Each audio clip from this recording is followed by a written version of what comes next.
What is happening, sports fans? Welcome to week 1 of the San Diego high school football season, unabridged by any hopeful pandemic restrictions. We're going to get all of our games in, or at least most of them in. I am Christian Pedersen. I will do my standard reveal. This time, it's our two favorite analysts, Tommy Morris, at Real Tommy Morris, or a person currently in identity crisis on Instagram. On Instagram, yeah. We just do Twitter now. Wait, are you private on the IG now? Can't. No more private on the IGs, or I can't do it. Oh, you just can't do it. Well, because I'm a news personality. Once you cross over to having like a title, you can't go private anymore. Deal. Fair enough. Yeah. Not a lot of people know that. Bodie DeSilva is joining us on behalf of Scorebook Live. Scorebook Live is the official digital content provider of the entire state. But if you're new to us, the spiel is that we only care about Bodie because everyone else represents the enemy. We are the San Diego section people. Download the Scorebook Live app for all the scores because everything is back. All the sports are back. Yep. Volleyball has started. Water polo has started. Field hockey has started. Everything is back, so you need updates on all of that. Scorebook Live app is super easy. It's actually easier than operating the microphones in our studio. Fun fact, we've done a small sample size there.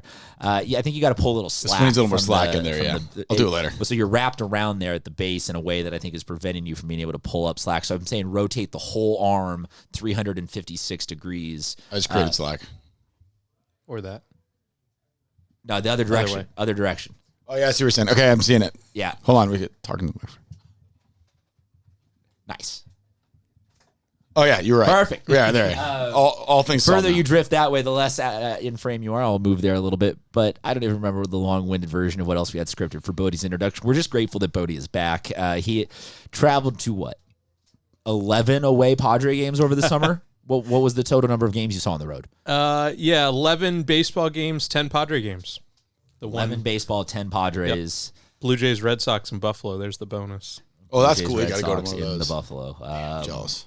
Are you, though? That you got to see it at a minor league stadium? That's like, what's the jealousy part? It's unique. That'll never happen again. Yeah, fan base like the Red Sox packed into a stadium that fits 10,000. Fair enough. Yeah, like if the Chargers food could have been better, but but good to see a big league ball game there. Deal. Football season, guys. Regular one. We are stoked to not have as of right now, a bridge season. A couple of teams have already had to opt out of at least 1 week's worth of games, and so there are some issues looming that I think we might need to have some honest conversations about how the playoffs are going to be formulated in terms of minimum games, yada, yada, yada. Don't want to get there. Right now, I just want to hit everybody in the face with raw pomp and circumstance. So let's get initial top 10s. Bodie, I will just tease it out and say that you guys also do a national top 25, and Cathedral Catholic is in there. So I think it's safe to say that they will be in the section's top 10. Do they get the number 1 spot? We will find out. 10 to 1, 1 to 10, however you would like to deliver it. Please fire up the Scorebook Live preseason top 10. Yeah, so I'll start at number 1, Cathedral Catholic, especially the spring season that they're coming off of. They were so dominant, only allowed 14 points, and that was all in one game. They returned 14 starters and so many more contributors beyond that, and guys at key positions. So that was the obvious choice to start out at number 1. And they're going to play a challenging schedule, a couple of really tough out-of-section games. Hopefully those get to be played. So they will definitely get to prove themselves along the way. Number 2, I have Carlsbad, another team that went undefeated during the spring season. Expecting a lot out of them. Avocado League, I think, should be improved this year. Moving to number 3, their main competition in that league, I have at Mission Hills. Another team returns quarterback. I think that's really important as you look down that list. At 4, I have Lincoln. We know about their just skill position guys, Jaleel Tucker, Jaleel Florence, arguably one of the best corner combinations in the country, if not especially San Diego and for much of the state. So expecting big things out of them in the Western League. Number 5, St. Augustine, team that they don't have a returning quarterback, but they've got some really talented defensive players that I think will make a lot of noise this year. I did not realize that some of their juniors last year were juniors. I thought they had been hit harder by graduation. Yeah. And I was like, oh. Yeah, and I think the roster size may be a little smaller than we're used to in years past, but there's definitely some guys there that I expect to step up. I will put it on the poll. Is roster size the least relevant statistic you could possibly come up with to measure a team? Yes. Keep going. For number 6, But you gotta specify number of players on roster, not size of players on roster, because that is pretty relevant. Number 6, I have the La Jolla Vikings. Some may say sail the ship. I have them as the best returning quarterback in the county, Jackson Stratton. Expecting huge offensive numbers out of him this year. Receiver Mekhi Smith, I think they'll be as good of a pass catching combo duo as there will be in the county. Number 7, El Camino, another team in the Avocado League that I expect to be really strong. I think especially up front, they will give teams a lot of challenges. And week 1, taking on another top 10 team in St. Augustine, that will be a great battle. At number 8, I have Torrey Pines. They'll be hosting Cathedral in week 1, so not an easy way to start, but if you look back last year, 3-3, but the 3 losses were to Cathedral, Carlsbad, and Mission Hills. So maybe not the worst season as it may have looked like if you just look at the record there. Number 9, Mater Dei Catholic. What can you say? I mean, just throughout the roster, loaded. Unfortunately, they won't be able to compete in Division I, but they I think as long as they take care of business, they'll at the end of the year, this is a team that should be a championship team. Can I jump in and just say jealously, as a section person who I have long advocated that we should be more into our own state champions than we are, I'm okay with them and happy with them being a little bit lower division, because that means potentially, if I understand how the seeding works correctly, they will perhaps be a little bit overmatched or overpowered compared to the rest of that bracket that they fall into, and I'm not going to complain about a state championship. And then coming around to the last team in the top 10, I have Eastlake at number 10. A team that has kind of been down for a few years. We knew what they were, let's say, a decade ago. Tony Jefferson and the runs they had when he was around. But Trey White's a guy that really talented two-way guy, and I think one of the best defenders we'll see in the county this year. Expect huge sack numbers, and just for teams to really have to game plan around him and hopefully move the ball to the opposite side of wherever he lines up. Can I say that I really wish the best for the senior class at Eastlake right now, because they have had an untraditionally difficult off season, not knowing who their head coach is going to be. And like what the season and a half, basically. Yeah, it's been a lot of turmoil for that club. So I wish nothing but the best for that group of kids to just get some good football in that is not plagued with too many growing pains. Yeah. Bodie, appreciate it. Can you give me, this is off the spot. Also, first off, excellent job laying out for the audio effects going in without ever listening to the headphones. That was completely my mistake to not tell you guys that I was going to have the sounds going. Don't know if they're fully wired and worked, but we'll try. Anybody that is maybe the bishops of this year that you're like, look, you're not legitimately going to be a top 10 team, but if we were doing a top 10 on the bubble, like honorable mention, you'd be like, hell yeah, that team is You mean like a lower division? Yeah, I don't know exactly how to explain it, but yeah, somewhere where you're like, look, that even at the best of those Bishops teams, we were like, look, we can't move them above 8th because it's just not realistic. They wouldn't survive a full game against Cathedral. There's some of those teams that climb that maybe secondary mountain of you just give them the nod, the respect, where you're like, damn, that's going to be a really good team this year, just maybe not a traditionally voted for ranked top 10 team. Anybody that comes to mind there for you so far early in what you've seen in the preseason? Yeah, the way that the divisions have been moved around the last couple of years, there's not an obvious one that sticks out, because I know looking down in Division 3 or 4, maybe there's some public schools that are on the bigger side that have moved down. So tough to say that there's one kind of looking out. A team that had a really strong spring season that comes to mind, not a small school, but Otay Ranch, I think, is a team that I'm looking at this year to make some noise, and they'll be playing all their games on the road with stadium renovations undergoing. So kind of a team to get behind, and I'm sure that they'll kind of enjoy the challenge of being those road warriors every week. I got one for you. Please, and then let's go into your top 10. Similar thing, not a small school, but in a smaller division, I would say Ramona. I think that would, and maybe Ramona ends up being a top 10 team, but we I think end it with the conversation of Well, if they beat enough people in D1 to prove that they could, in a hypothetical battle, take on that number one seed. And having seen, and those are the two teams I ended up seeing scrimmage with Cathedral Catholic, and Otay definitely a contender in D3, although I think Mater Dei Catholic is solidly the favorite there. But Ramona in D2, I think, is a good call there, and a team that should be looked at as one of the favorites, at least to start the season. And down the road, I had no reason why they can't be a top 10 team at some point this season. I'd like to throw out there Crawford. I'm always ride or die with those guys. Love them. I think that they're going to have a great year this year. Again, proportional judgment to all this. University City is going to have a great year. That is not a pandering to Tommy's sensibility or just because I like those colors. But when Gunner was a senior, there was a lot of young on that team, and now that young is old, and they're sophomores that were learning trial by fire. Now they're seniors, and they're in a lower division. I like what I see there. I also think that Rancho Buena Vista could be a really good team, 8-2, but I'm not necessarily going to crack that top 10. So Tommy, can we find out who cracked your top 10 teams in the San Diego High School preseason? You want it in reverse order or 1 to 10? How do we want to do this? However you would like to. I like to go reverse order. I like to build the suspense. So we're starting at number 10. So let me find all right. I think I have my audio. Go. Okay, here we go. Number 10, I'm going to go with Mission Hills. Bodie already talked about him. Gunnar Hensley, good quarterback. They got some weapons there, but I think they lose a lot coming off that spring season, a great spring season for them, so I got them at number 10. Number 9 is La Jolla. I'm going to say this. I think they have the deepest receiver core in the county. They have about 6 guys who could start at any school in the county, regardless of how many receivers they normally run with. So they've got a lot of weapons. And as you mentioned, Jackson Stratton, arguably the best quarterback in San Diego. So offensively, they're going to be a juggernaut. And I think them beating Helix last year was a huge deal. Not, you can argue, obviously Helix with a down year last year, but just beating a program of that caliber for them kind of solidifies themselves as a top 10 team.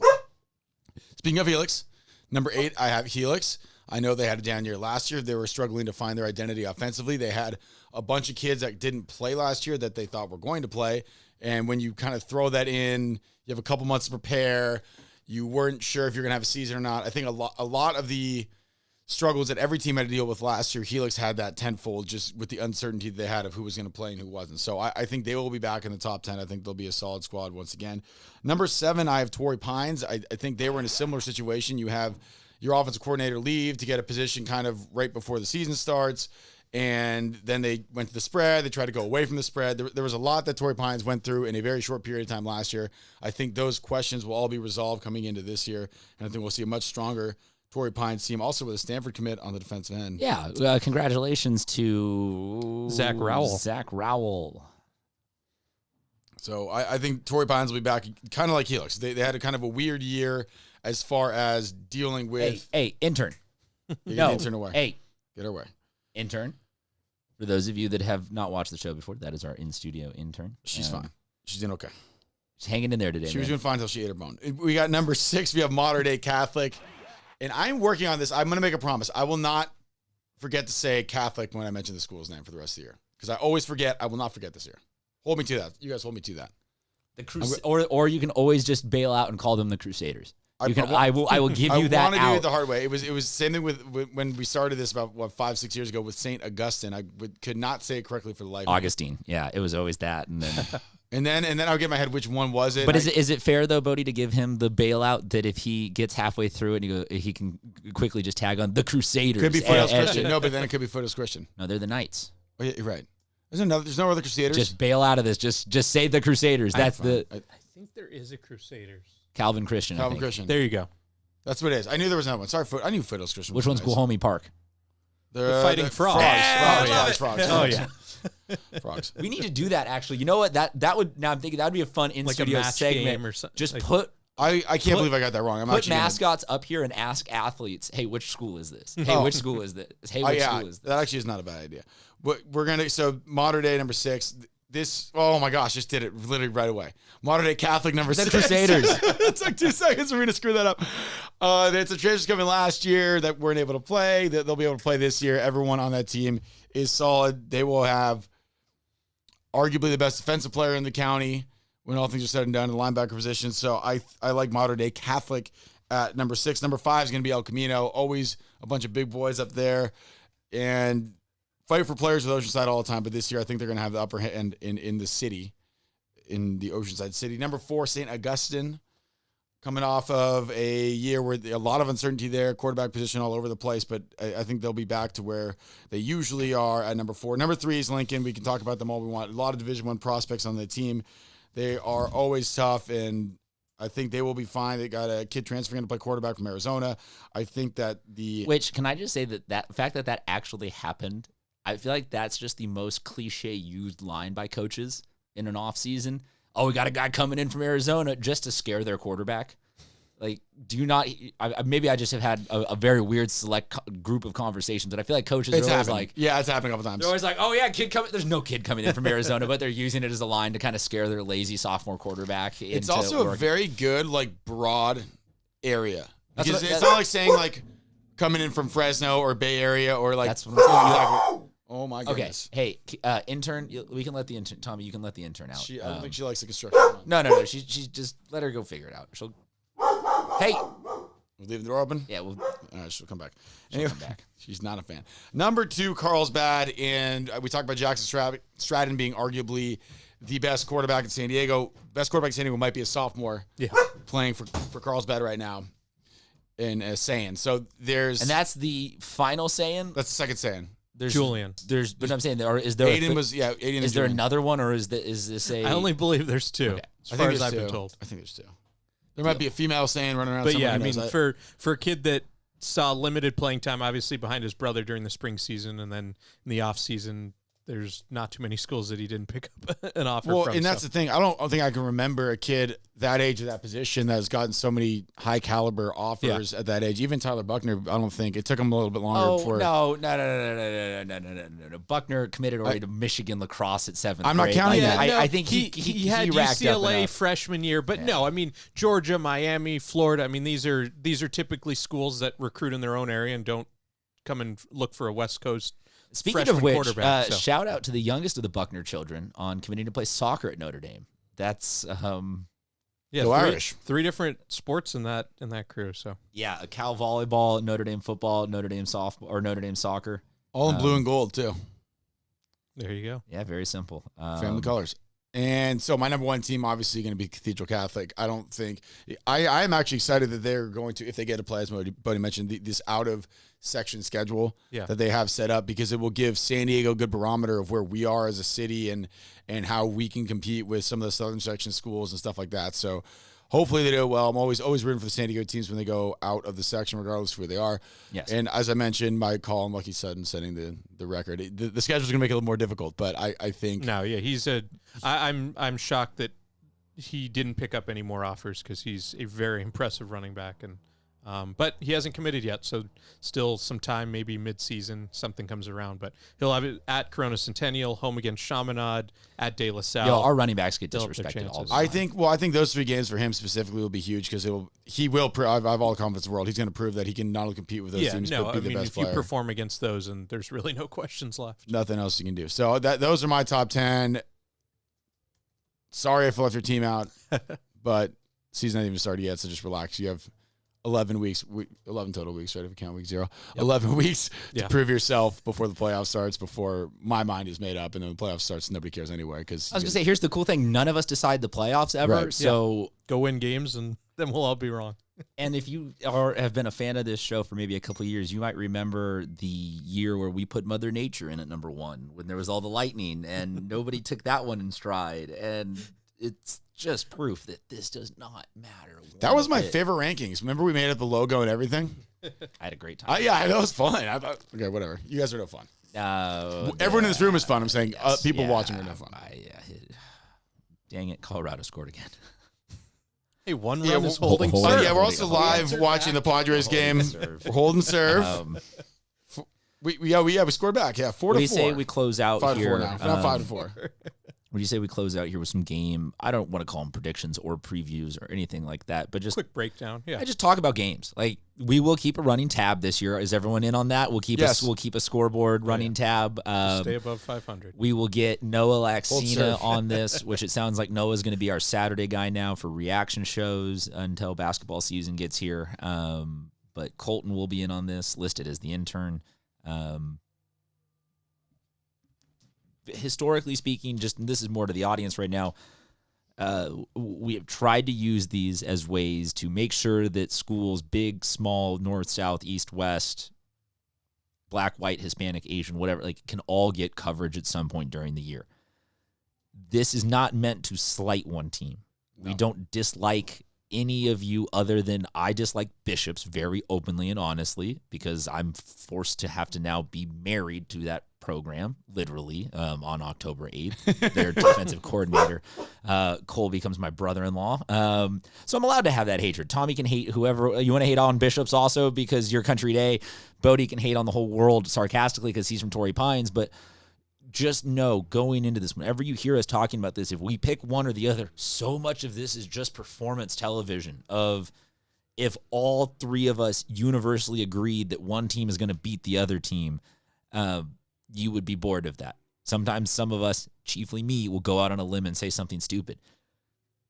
I just say this all as a disclaimer that if you are the kind of person that following this segment is gearing up to go into the Instagram or Twitter comment section and lambaste us for our poor choices, you don't get the show. You might as well turn off now because we're going to frustrate you all season long with the fact that we march to a beat of a little bit of a different drum. And I know that I'm getting looks like, oh, you're taking too much time explaining the show, but we're with a new football season, so I want to explain to potentially new audience members out there that we will do. Yeah. So, and see, this is where we exist as sort of a look behind the curtain. Tommy is the agitator and instigator. Bodie goes, of course, I don't want any of this to be taken seriously. And I'm the one that is just like, let's make everybody kind of all get along.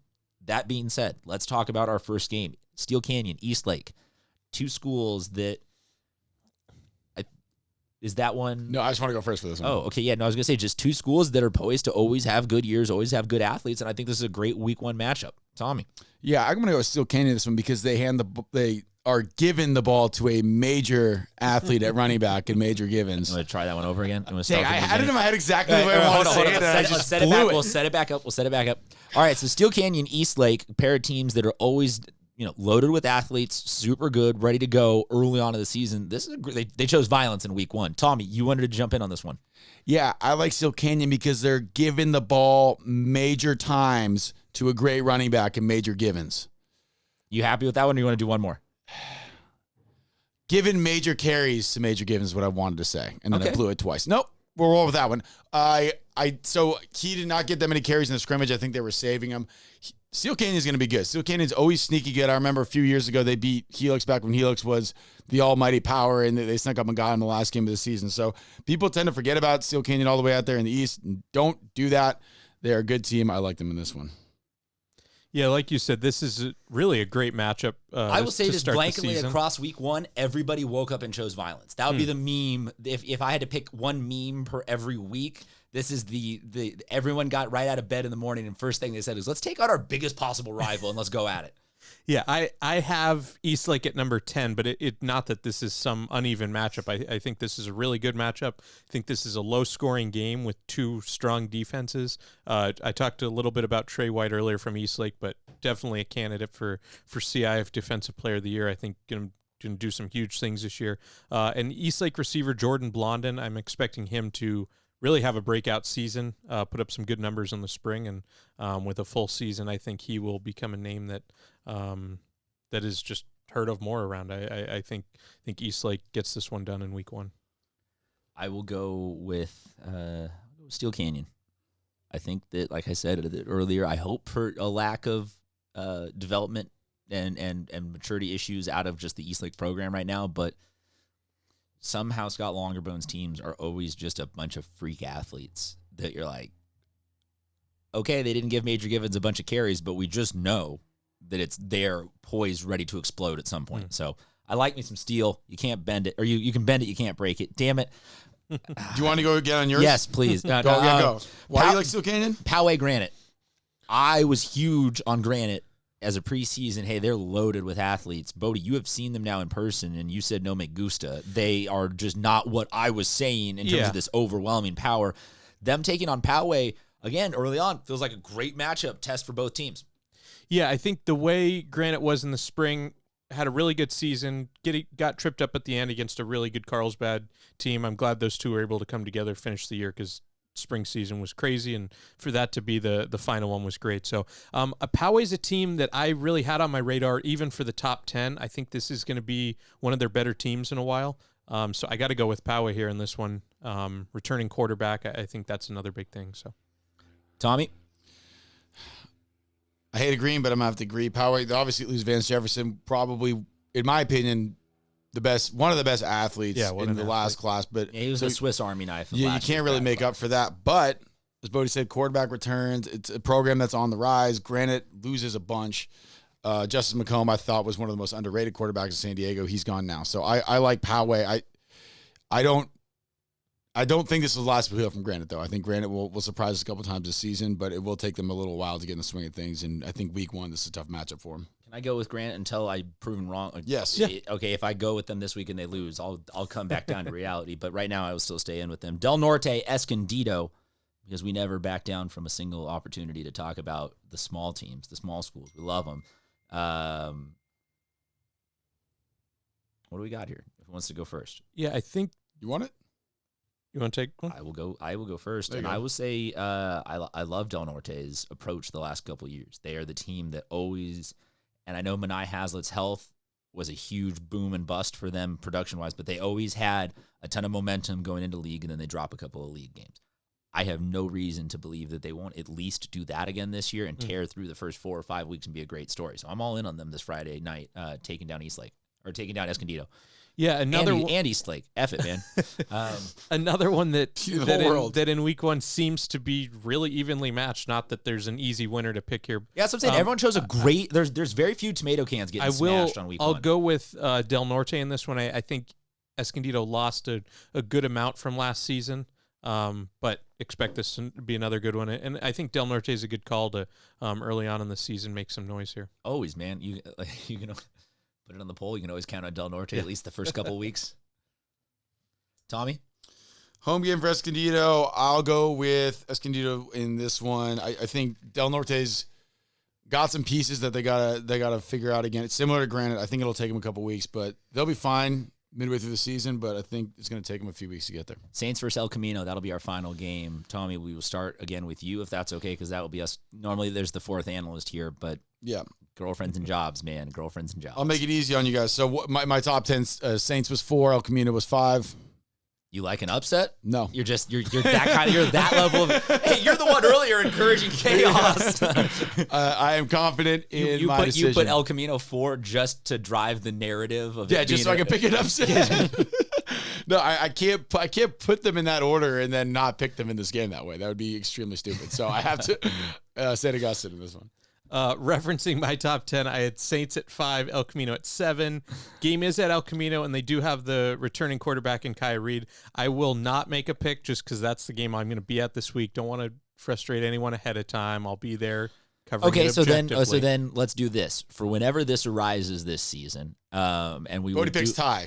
Well, no. So I was going to say this: 2 overtimes. Yeah, make everybody angry. Instead, so like if we ever have a UC game that we talk about, Tommy will pick a different one. If we ever have a game that you're or me or any of us are going to, we will just put up in the graphic a completely random logo that kind of stands out. So let's give you the Thursday game then between Patrick Henry and Mount Miguel. Yeah, this is a good one here. I was expecting a little more out of Mount Miguel during the spring season. This is year 3 of Troy Star now? Correct. Yeah, and Patrick Henry, I think they've really been building something. There were some seniors they lost from last year, but I think this sets up for them to kind of get a opening week win and build some momentum from them. So I'll go Patrick Henry here in week 1. I don't want to necessarily there's no way to downplay Kai Jesse as an athlete, great athlete last year for them, but I don't think that his singular departure was enough of last year's statistical production for Patrick Henry for ultimately people to be like, oh, they're going to drop off this year. They have some weapons. Yep. They have some weapons. I will go with Saints as well. Same reason as everybody. Yeah. Can't logically wrap my brain around I think the higher and the lower, at least on the first week. I'm not that kind of a chaos agent. I'm with Tommy on that one. both those teams, I really think the strength is in their line, so that should be. I mean, really, Saints also, we always know has big and offensive this is line. a great game week one, Yeah. and everybody picked a bunch of violence, and it's a perfect matchup to start this week. Bodie, you can find him. Anything that we missed, or can we say adios to everybody at a half hour? We're good. Deal. Bodie can be found at SD Preps. You can also download the Scorebook Live app at SB Live CA on all of the social media. They have a bunch of top 50 rankings. Any more San Diego teams to come in those top 50 rankings? Yeah, we've put out, 4 so far, and we got 2 more left. And all right. if you So followed my top 10, you can probably guess who those are. Yeah, don't do the math. That's why the app is there to save you from having to count and do the math. Tommy, you can find him at Real Tommy Morris. You can find him sleuthily on Instagram if you poke around a little bit. I don't even think what's listed in our bio is accurate anymore. So you've got that wall. Should I of just change it defense. back? No. I was about like to do it this. right now on my phone. No. I whatever the max number of changes you can do per month. Just be an Instagram chameleon. Just be change it again. be a different Tommy Morris every couple of weeks. There's only so many things you can do creatively. Oh no. We can come up with all sorts of stuff. Think of something. I should just replace all the O's with zeros, and then I could just have it without the underscores. There you go. Hang on now. Let me see if that's available. Hang on. All right. Well, Tommy's going to dig into fixing his Instagram, and we will see you guys next week.